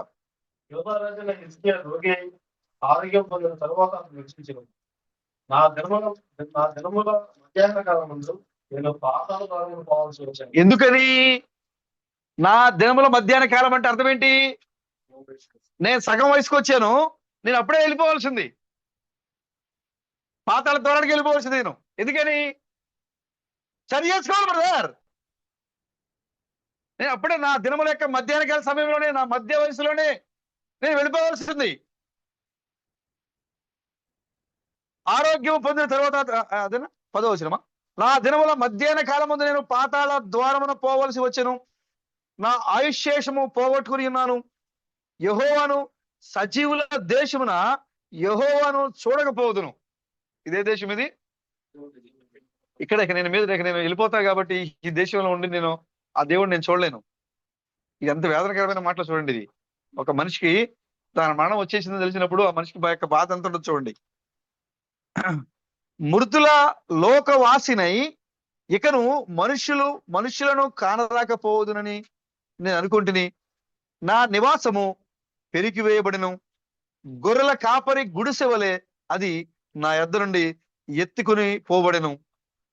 నేయువాడు తన పని చుట్టుకున్నట్లు నేను నా జీవము ముగించున్నాను. ఆయన నన్ను బద్దె నుండి కత్తిరించున్నాడు. ఈ గొప్ప గొప్ప మాటలు బ్రదర్, అర్థమవుతున్నాయి మీకు ఇవి? ఆ కత్తిరించున్నాడు. ఆయన ఒక దినములోగా నీవు నన్ను సమాప్తి చేయుచున్నావు. ఉదయం వరకు ఓర్చుకుంటివి. సింహము ఎముకలను విరిచినట్లు నొప్పి చేత నా ఎముకలని విరువబడిను. ఒక దినములోగానే నీవు నన్ను సమాప్తి చేయుదువు. మంగళ కత్తి పెట్టవలను ఓదె కొరకు. ఇదొక పెట్టే మనదగా మనకొని అర్థం కాల. ఇది ఇర్మియా గ్రంథంలో మనం చదివినప్పుడు ఓదే అంటే మామూలుగా పనుల ఓదే అనుకున్నాం మనం. కానీ ఇక్కడ క్లియర్ గా ఉంటది. మంగళ కత్తి పెట్టే ఓదే పెట్ట, ఇది కూడా ఒక పెట్ట, ఇది కూడా ఓదే కొరకు అనేది కూడా ఒక పెట్టే. మంగళ కత్తి పెట్టవలను ఓదె కొరకు వలను నేను కిచకిచలాడి తిని గోవలే మూలిగి తిని. ఉన్నత స్థలముల తట్టు చూచి నా కనులు క్షీణించెను, నాకు శ్రమ కలిగెను. యెహోవా నా కొరకు పూటబడి ఉండుము. నేనేమందును? ఆయన నాకు మాట ఇచ్చెను, ఆయనే నెరవేర్చెను. నాకు కలిగిన వ్యాఖ్యలమును బట్టి ఈ సంవత్సరములన్నీ నేను మెల్లగా నడుచుకుందును. చూసారా, దేవుడు నాకేమిచ్చాడు? యాక్షన్ ఇచ్చాడు. కాబట్టి నేను ఏం చేస్తాను ఇప్పుడు? మెల్లగా నడుచుకుంటాను. నేను అసలు వెళ్ళిపోవాల్సింది మధ్యాహ్న కాల సమయంలో నా యొక్క జీవితాన్ని ముగించాల్సిందే నేను. కానీ నాకు ఇంకా దేవుడు సమయాన్ని ఇచ్చాడు. దేవుడు నన్ను కాపాడాడు. నా నివాసం ఎగిరిపోయింది అనుకున్నాను నేను. ఎలాగంటే ఇది గొర్రెల కాపరి గుడిసె వలె నా శరీరం అలా ఎగిరిపోద్దాం అనుకున్నాను నేను. కానీ దేవుడు నన్ను ఏం చేశాడు? కాపాడాడు. గొర్రెల కాపరి యొక్క గుడిసె ఏమైపోద్ది బ్రదర్? గాలి వస్తే అది బిల్డింగ్ కాదు, అది ఆ పొలాల్లో వేసుకున్నాడు, టెంపరీగా వేసుకున్నాడు ఆ గుడిసెని. ఆ గాలి పెద్ద పెరిగాలి వచ్చినప్పుడు అది ఏమవుద్ది? అది గాల్లో ఎగురుకుంటూ వెళ్ళిపోతూ ఉంటది అది. కాబట్టి ఈ యొక్క హిజ్కియా కూడా అంటున్నాడు, నా జీవితం కూడా అలాంటిదే. గొర్రెల కాపరి లాంటి గుడిసె లాంటిది, ఎగిరిపోయాను. కానీ దేవుడు నాకు గొప్ప ఆయుష్ని ఇచ్చాడు. కాబట్టి నేను ఏం చేస్తాను? నేను మెల్లగా నడుచుకుందును. ప్రభువా, 16వ వచనము, ప్రభువా వీటి వలన మనుషులు జీవించుదురు, వీటి వలననే నా ఆత్మ జీవించున్నది. ఆత్మ జీవించున్నది. నీవు నన్ను బాగు చేయుదువు, నన్ను జీవింపజేయుదువు. మికటమైన ఆయాసము నాకు నెమ్మది కలుగుటకు కారణమాయను. నీ ప్రేమ చేత నా ప్రాణమును నాశమును గోతు నుండి తప్పించితివి. నీ వీపు వెనక తట్టు నా పాపములన్నీ నీవు పారజేసితివి. ఆమేన్. నా పాపాలన్నీ కూడా ఎక్కడేసావు? దేవుని యొక్క వీపు వెనకమాల. ఇక ఆయన వెనక చూసే దేవుడు కదా ఆయన. నీ పాపాలన్నీ ఆయన వెనకున్నాయి. కాబట్టి నీ పాపాలని జ్ఞాపకం చేసుకోండి. ఆయన అన్నిటికీ కూడా ఈజీ అంటున్నాడు, నా పాపాలన్నీ కూడా నీ వీపు వెనక చేసుకున్నావు. నన్ను కాపాడావు, నన్ను రక్షించావు. గొర్రెల కాపరుల యొక్క గుడిసె వల్ల ఎగిరిపోవలసి నన్ను నీ యొక్క రక్షణతో నన్ను కాపాడావు అని ఈజీగా మాట్లాడుతున్నాడు ఇక్కడ. పాతాళంలో నీకు స్తుతి కలగదు, మృతి నీకు కృతజ్ఞత స్తుతి చెల్లింపదు. సమాధిలోనికి దిగువారు నీ సత్యమును ఆశ్రయించరు. సజీవులే కదా నిన్ను స్తుతించుదురు. సజీవులే కదా నిన్ను స్తుతించుదురు. ఈ దినమున నేను సజీవుడినై నిన్ను స్తుతించున్నాను. తండ్రులు కుమారులకు నీ సత్యమును తెలియజేతురు. యెహోవా నన్ను రక్షించువాడు. మన జీవిత దినములన్నీ యెహోవా మందిరంలో తంతి వాయిద్యములు వాయింతము. ఆమేన్. ఇప్పుడు బ్రదర్, ఇప్పుడు ఈ రాజు ఏమైపోయాడు? నేను దేవుని మందిరంలోకి వచ్చేస్తా, దేవుని ఆరాధన చేస్తా, మెల్లగా నడుచుకుంటా, నా కుటుంబాన్ని సరి చేసుకుంటా, నేను కూడా సరి చేసుకుంటా, యథార్థంగా జీవించడానికి ప్రయత్నం చేస్తా. గుడిసె వల్ల ఎగిరిపోవలసిన నన్ను దేవుడు కాపాడాడు. నా పాపాలన్నీ కూడా ఆయన వీపు వెనక వేసుకున్నాడు ఆయన. కాబట్టి మెల్లగా నడుస్తా నేను. ఆమేన్. స్తోత్రం కలగాక. మన సోదరుడా, మీరిని చక్కబెట్టుకోండి. నువ్వు మందిరంలో ఉద్యోగంగానే ఉన్నావు, మందిరంలో సరి చేసే స్థానంలో ఉన్నావు, మందిరంలో పాటలు పాడే స్థానంలో ఉన్నావు, మందిరంలో గొప్పగా నువ్వు మరి మందిరానికి ఒక మంచి ప్రజలందరూ కూడా అర్థమయ్యే ఒక మంచి జీవితాన్ని నువ్వు జీవిస్తూ ఉన్నావు. కానీ నీ ఇంటిలో నువ్వు సరి చేసుకోవాల్సిన అవసరం ఉంది. నీ భార్య నువ్వు వాక్యానికి రాకపోతే నీ భార్య నడిపించాలి. పర్వాలేదులే, ఈ ఆదివారం రాకపోతే ఏమైంది, మళ్ళీ ఆదివారం వస్తారులే, అది సరి చేసుకునే మనస్తత్వం కాదు. అది సరి చేసుకునే మనస్తత్వం కాదు. అది నిర్లక్ష్య ధోరణి అంటారు దాన్ని. హిజ్కియా చెప్పాడు, మా పితరులు ద్రోహులు అని చెప్పాడు ఆయన. ఇప్పుడు నువ్వు కూడా అలాగే ప్రవర్తిస్తావు. ఎలాగా? దేవునికి ద్రోహం చేసి ద్రోహులు అవుతున్నావు నువ్వు. ఆయన చెప్తున్నాడు, ఆ దినము సమీపించుకోవాలి. మనం ఏం చేయాలంట? మరి ఎక్కువగా కలుసుకోవాలి. మరి ఎక్కువగా ఒకరినొకరు కలుసుకుని ఒకరినొకరు ఏం చేయాలి? పురుకొలుపుకోవాలి. ఓ సతీష్ బ్రదర్, మన దేవుడు గొప్ప దేవుడు బ్రదర్, మన మనాన్ని జయించే అధికారం ఇచ్చాడు దేవుడు అని ఆయనతో నేను చెప్పాలి. ఆయన అవును బ్రదర్, ఆమెన్, మన దేవుడు గొప్ప దేవుడు, మనం మరణాన్ని జయించాము అని ఆయన చెప్పాలి. దానికోసం మనం సంఘానికి రావాలి. ఆ దినము సమీపించుకోవాలి. మనం మరి ఎక్కువగా రావాలి సంఘానికి. అంతేగాని ఇప్పుడు నాకు పని ఉంది, ఇప్పుడు నాకు డ్యూటీ ఉంది, ఇప్పుడు నాకు ఈరోజు పని ఉంది, లేకపోతే ఈరోజు నాకు బలహీనత ఉంది, ఈరోజు ఏదో కారణాలు పెట్టి ఇంట్లో భర్త భార్య బిడ్డలో ఏదో ఒక సాగుతో దేవుని మందిరం రావడానికి వాళ్ళు మరి దూరం అయిపోతూ ఉంటారు. కాబట్టి నీవు అలాంటి చర్యలు కనుక నీ కుటుంబంలో ఉంటే, అలాంటి పరిస్థితులు నీ కుటుంబాల్లో ఉంటే మీరు వెంటనే సరి చేసుకోండి. నువ్వు ఎత్తబడాలి అంటే ఖచ్చితంగా నువ్వు దేవుని మందిరంలో ఉండి తీరాల్సిందే. దేవుని మందిరంలో దేవుని ఆరాధనలో నువ్వు తీరాల్సిందే. కాబట్టి అత్యున్నతమైన సంఘంలో ఉన్న ప్రియమైన సహోదరి సహోదరులారా, మీరు మందిరంలో ఎలాంటి గొప్ప స్థానమైన ఉండొచ్చు, నీకు మందిరంలో నువ్వు ఎలాంటి గొప్ప పరిచయం నువ్వు చేసి ఉండొచ్చు, కానీ నీ జీవితాన్ని నీ కుటుంబాన్ని కట్టుకోకపోతే ఖచ్చితంగా నువ్వు మరణాన్ని జయించలేవు. ప్రవక్త యెషయా మాట్లాడుతున్నాడు, ఓ హిజ్కియా, నువ్వు నీ కుటుంబాన్ని కట్టుకో, నీ కుటుంబాన్ని కట్టుకో. వెంటనే పశ్చాత్తాపడు, అయ్యా నేను కట్టుకుంటా, అయ్యా నేను కట్టుకుంటాను. నేను గోడతోటి తిరిగాడు, ఏడ్చాడు ఆయన. వెంటనే హిజ్కియా ఆయుష్ మరలా దేవుడు ఇచ్చేసాడు. అవును సోదరుడా, నువ్వు గనక పశ్చాత్తాపడితే, గోడతోటి తిరిగి నీ పాపాలు ఒప్పుకుని నువ్వు చేసిన ప్రతిదాన్ని కూడా ప్రవేశిత మరి దేవుని సన్నిధిలో నువ్వు పశ్చాత్తాపడితే ఆయన నిన్ను మరణం నుంచి తప్పించడానికి సిద్ధంగా ఉన్నాడు దేవుడు. ఆమేన్. ఇప్పుడు ప్రియమైన సహోదరులారా, ఈ రాత్రికాల సమయంలో మన మధ్యలో చాలా మంది ఆహాసులు ఉంటారు. వారిని ఫాలో అవ్వకండి. మీరు సంఘంలోనే ఉంటారు, వాళ్ళని ఫాలో అవద్దు. మీరు చూడండి, దావీదుని మీరు ఫాలో అవ్వండి, దావీదు చర్యలను మీరు ఫాలో అవ్వండి. ఎందుకంటే దావీదు దేవునికి యథార్థంగా ఉన్నాడు కాబట్టి దావీదు దేవుడు నా హృదయానుసారుడు అని చెప్పాడు ఆయన. నమ్మకమైన వాడు దేవునికి దావీదు, హృదయానుసారుడు అని బిరుదు పొందాడు ఆయన. ఇప్పుడు మీరు కూడా దేవునికి హృదయానుసారుల వలె మీరు ఉండండి. హిజ్కియా వలె పడిపోయిన మందిరాన్ని తిరిగి లేపండి. పరిశుద్ధమైన మందిరంలో నిషిద్ధమైన వస్తువుల్ని బయట పారేసేయండి. ఆరిపోయిన దీపాలతో ఎవరైతే నీ దగ్గరికి వస్తారో హిజ్కియా వలె ఆ దీపాన్ని మీరు వెలిగించండి. సంఘంలోనికి ఎవరైతే అవిశ్వాసులు వస్తారో, సంఘంలో ఎవరైతే నిరాశతో వస్తారో, సంఘంలో ఎవరైతే మరి సమస్యలతో వస్తారో, శోధనతో వస్తారో వారిని మీరు బలపరచండి. ఆ దీపాన్ని మీరు వెలిగించండి. బలుల్ని నైవేద్యాలని మీరు నిలబెట్టండి. ఆరాధన, బలు నైవేద్యాలు అంటే ఏంటి? ఆరాధన. దాన్ని మరలా తిరిగి ఆ మందిరంలో మీరందరూ కూడా మీరు మీ స్థానంలోకి వచ్చి హిజ్కియా వలె మరి గొప్పగా మరి మీ యొక్క భక్తిని కాపాడుకునే విధంగా మరి మీరు ముందుకు రండి. మందిరంలో మీ యొక్క స్థానాన్ని మీరు చూపించండి. కుటుంబాన్ని సరి చేసుకోవడంలో, వ్యక్తిగతంగా నీ జీవితాన్ని సరి చేసుకోవడంలో కూడా మీరు ముందుగానే ఉండండి. అలా ఉంటేనే కనుక మీరు ఆ ఎత్తబడిలో ఉంటారు. అలా ఉన్నవారు మాత్రమే మరణాన్ని జయిస్తారు. అలా ఉన్నవారికే దేవుడు సంపూర్ణమైన రాజ్యాధికారిని దేవుడు ఇవ్వబోతున్నాడు. కాబట్టి రాత్రికాల సమయంలో మనల్ని ప్రేమతో ఆహ్వానించిన సోదరు రమేష్ వజ కుటుంబాన్ని దేవుడు దీవించాలని, వారందరూ కూడా ఒకవేళ ఏదైనా మరి కొరతలు ఏమైనా ఉంటే ఈ రాత్రికాల సమయంలో మరి సోదరు రమేష్ బ్రదర్ తన కుటుంబాన్ని కట్టుకోవడం, ఎత్తబడాలని ఎంతగానో పోరాటం చేస్తున్నాడు.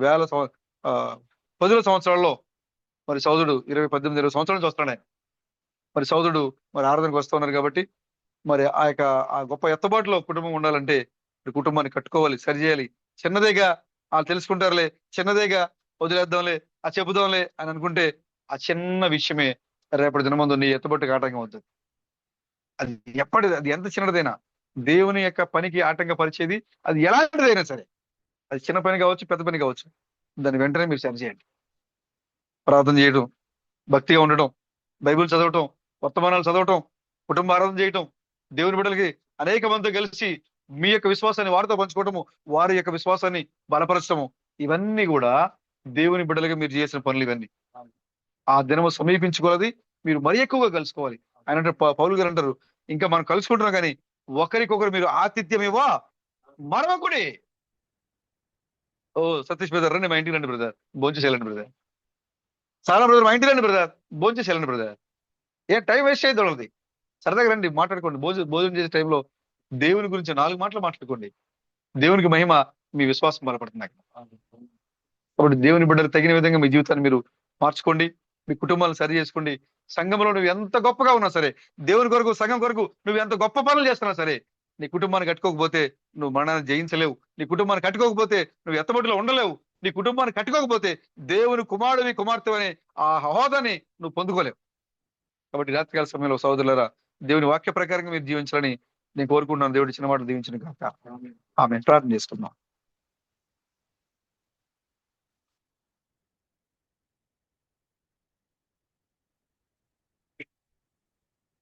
మనం చూడండి, సోదరుడు టైటస్ వచ్చిన ప్రార్థన చేస్తాం.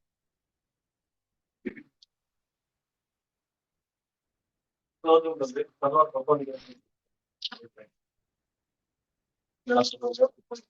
సహోదరుడు రమేష్ యొక్క గృహంలో కలుసుకున్న ప్రభు, మరొకసారి మీ యొక్క నిత్యనామాన్ని ఎత్తిపట్టడానికి, మరింతగా మీకు దగ్గరగా ఏ విధంగా రావాలో తెలుసుకోవడానికి మాకు ఇచ్చిన గొప్ప సమయం ఒకటి స్తోత్రం ఉంటుంది. ఒక కూడికను ఏర్పాటు చేసిన మా యొక్క సహోదరుడు రమేష్ గారిని, ఆయన ప్రేమించినటువంటి ఆ యొక్క భార్య యువతి చేస్తున్న బట్టి, కుమార్తె ఆకాంక్షను బట్టి మీకు స్తోత్రం ఉంటుంది. వాక్యం ఇప్పటివరకు చెప్పినట్టుగా ప్రభు, వాక్యం మేము ఇప్పుడు విన్నాము, నీ ఇంటిని నీవు చక్కబెట్టుకున్నాము అనే వాక్యం చెప్తున్న ప్రభు మీకు స్తోత్రం ఉంటుంది. ఈ లోకంలో జీవించే మనుషులు వాళ్ళు నిజంగా యెహోవా యందు భయభక్తులు కలిగిన వారైతే వాళ్ళు చేయాల్సిన మొట్టమొదటి కార్యము, ఒక పురుషుడు, ఒక కుటుంబ యజమానిగా ఉన్న ఒక పురుషుడు చేయాల్సిన కార్యము, ఇప్పుడు తనే దేవుని మందిరంగా ఉన్నాడు కాబట్టి ముందు హెజ్కియా చేసినట్లుగానే, ఆ యొక్క యెహోవా మందిరాన్ని ఆయన బాగు చేసినట్లుగానే ముందు తన జీవితాన్ని తాను చక్కదిద్దుకోవాలి. తన యొక్క శరీరాన్ని పరిశుద్ధంగా ఉంచుకోవాలి. తనలోనికి దేవుడు వచ్చి నివాసం చేయగలిగినట్లుగా, దేవునికి నివాస యోగ్యంగా ఉండదగినట్లుగా తన యొక్క జీవితాన్ని మార్చుకోవాలి. ప్రభు స్తోత్రం తండ్రి. అదేవిధంగా ప్రభు మార్చబడిన తర్వాత కుటుంబానికి యజమానుడిగా ఉన్నాడు కాబట్టి, కుటుంబానికి నాయకుడిగా ఉన్నాడు కాబట్టి, ఏ విధంగా యెహోవా యందు భయభక్తులు కలిగి ఉండాలో, ఏ విధంగా దేవునికి నిజమైన నివాస స్థలాలుగా మార్చబడాలో, ఏ విధంగా దేవునికి దగ్గరగా జీవించాలో, ఆ విధంగా కుటుంబాన్ని నడిపించవలసిన బాధ్యత కలిగిన స్తోత్రం తండ్రి. ఆ విధంగా మేము నేర్చుకోవడానికి, మేము చదువుకొని ఏ విధంగా జీవించాలో తెలుసుకోవడానికే మీరు అనేక మందిని మా కోసం అక్కడ బైబిల్లో వాళ్ళ యొక్క జీవితాల్ని నలిపి పిండి ఉన్నారు స్తోత్రం. ఎంతో మంది మీ అందరూ పాడుకున్నట్లుగా పరిశుద్ధమైన వారు ఎంతో మంది ఏ విధంగా పడిపోతారో మాకు చూపించారు. ఏ విధంగా పాపిష్టిగా ఉన్న జనులు ఏ విధంగా పరిశుద్ధులుగా మార్చబడతారో మాకు చూపించారు తండ్రి స్తోత్రం. రాజుల్ని, అతి సామాన్య ప్రజల నుంచి రాజుల్ని మీరు లేపారు తండ్రి స్తోత్రం. అతి గొప్ప గొప్ప రాజుల్ని పడవేసి మాకు చూపించారు తండ్రి స్తోత్రం. ప్రతి విధమైన ఛాయ, ప్రతి రాజు యొక్క అనుభవించిన వేదన గాని, అనుభవించిన సంతోషం గాని, అనుభవించిన భోగాలు గాని, వ్యాధులు గాని, ప్రతి ఒక్కటి కూడా మాకు ఛాయగా ఉండడానికే, మేము నీకు ఏ విధంగా సమీపస్తులుగా రావాలో, ఏ విధంగా నీకు దూరం కాకుండా ఉండాలో మేము నేర్చుకోవడానికే మీరు ఆ ఛాయలో నుంచి తండ్రి స్తోత్రం. అప్పుడు ప్రభా హెజ్కియా చేసినట్లుగానే ఏ విధంగా మీకు లోబడి జీవించాలో, ఏ విధంగా ప్రభా నేను నీ యొక్క హృదయానుసారంగా దావీదు వలె నేను జీవించలేదా అని హెజ్కియా ఏ విధంగా అడగలిగాడో, ఆ విధమైన ధైర్యవంతమైన జీవితాన్ని మేము జీవించడం సహాయం. కుటుంబంలో మా యొక్క సహోదరుడు, మా యొక్క సహోదరి యొక్క కుమార్తె కూడా చెప్తూ ఉంటారు, మేము మా యొక్క చిన్న కుమారుడైన ఆకాశం ప్రేమిస్తున్నాము, మా తమ్ముడైన ఆకాశం అంటే మాకు చాలా ఇష్టమని, చాలా ప్రేమని వాళ్ళు చెప్తూ ఉంటారు. నిజంగా వాళ్ళ కుమారుని ప్రేమించినట్లయితే వాక్యం చెప్తూ ఉంది, ఒక మంచి చెడు విచక్షణ జ్ఞానం రాని వయసులో ఏ కుమారుడైనా చనిపోయినట్లయితే, ఏ కుమార్తె అయినా చనిపోయినట్లయితే వారికి యేసుక్రీస్తు రక్తం చాలినంతగా ఉంది, వాళ్ళు ఖచ్చితంగా పరలోకం ఉంటారని మీరు చెప్పిన తండ్రి స్తోత్రములో. అతనికి మంచి చెడుల జ్ఞానం లేకపోయినప్పటికీ అతనికి మారు మనసు అవసరం లేదు.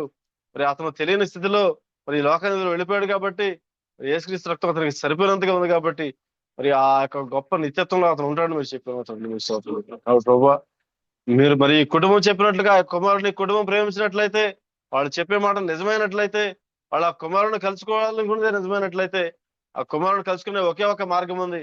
అదేంటంటే మరి పరిశుద్ధంగా జీవించి ఆ యొక్క గొప్ప ఎత్తపట్లో కొనుపబట్టమైన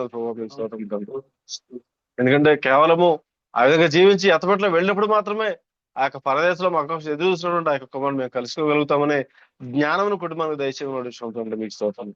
ఈ లోకములో ఆ విధంగా మీకు లోబడి జీవించకుండానే వాళ్ళు విడిచిపెట్టబడినట్లయితే మరి ఎప్పటికీ కూడా ఆ కుమారుని వాళ్ళు కలుసుకోలేరనే జ్ఞానం కుటుంబానికి దయచేయండి మీ స్తోత్రంలో. కాబట్టి ప్రభు మీకు చెప్పారు మరి అన్య జనులలో మరి ఇష్టమైన వారందరూ కూడా మరి ఎవరైతే ఎత్తబట్లు వెళ్ళబోతున్నారో వారికి ఇష్టమైన వారందరూ కూడా మరి అక్కడ మీరు కలుసుకోవచ్చు మీరు చెప్పిన మీ స్తోత్రం. కాబట్టి ప్రభు మరి ఆ విధంగా మరి ఏ విధంగా చూసినప్పటికీ మాకు ఆ యొక్క గొప్ప ఎత్తబట్లో వెళ్ళడం అనేది తప్పనిసరి అయినది ప్రభు మీ స్తోత్రం. కాబట్టి ప్రభు వాడు ప్రతి విషయాన్ని నెమరు వేసుకుంటూ ప్రతి విషయాన్ని జ్ఞాపకం చేసుకుంటూ మీరు ఏమేమి చెప్పారో ఎందుకు చెప్పారో మరి ఎవరి కోసం చెప్పారో మరి గ్రహించిన వారుగా మరి మా యొక్క కుటుంబాన్ని చక్కదిద్దుకునే వారుగా మా యొక్క కుటుంబంతో సహా కూడా ప్రభా మేము ఆ యొక్క గొప్ప మధ్యకష్ట కొడుకులో కలుసుకునే వారుగా మేము సహాయం తెచ్చామని ఆ గొప్ప ఎత్తబట్ట సమీపించే వరకు కూడా ప్రభా మరి మీ యొక్క ఆ భద్రత మీ యొక్క కాపుదలు మా చుట్టూ నుంచి నడిపించుకోవడం అదేవిధంగా ప్రభా ఇసుగా చెప్పినట్లుగా ఆయన చెప్తూ ఉన్నాడు. ఓ మరి విస్తారమైన వేదన తర్వాత మరి అనే ఒక గొప్ప ఆ శోధన లాంటి వ్యాధి వచ్చిన తర్వాత మరి నాకు నెమ్మది కలిగిందని చెప్పినట్టు మీకు స్తోత్రం. మీరు చెప్పినట్లుగానే మరి మా కుటుంబంలో వచ్చే ప్రతి శోధన, ప్రతి వ్యాధి, ప్రతి బలహీనత, ప్రతి కలవరము, ప్రతి కలవరము కూడా మేము దేవుని సన్నిధిలో నెమ్మది పొందడానికే మేము గ్రహించినంటే మీ స్తోత్రం. కాబట్టి ప్రభు కుటుంబంలో ఎటువంటి అనారోగ్యాలు ఉన్నప్పటికీ, ఎటువంటి వేదనలు ఉన్నప్పటికీ, మరి ఎటువంటి మనస్పర్ధలు ఉన్నప్పటికీ కూడా ప్రభు మరి ప్రతి ఒక్కటి కూడా మరి ఆ యొక్క దేవుని యొక్క నెమ్మదిని మేము పొందడానికే, ప్రశాంతమైన జీవితాన్ని మేము పొందడానికే, నిత్యముగా మహోన్నతమైన దేవునితో మరి మహోన్నతమైన సంతోషాన్ని అనుభవించడానికి మమ్మల్ని సిద్ధపరచడానికి వచ్చేదాన్ని గ్రహించి మనసు దయచేయండి మీ స్తోత్రములు.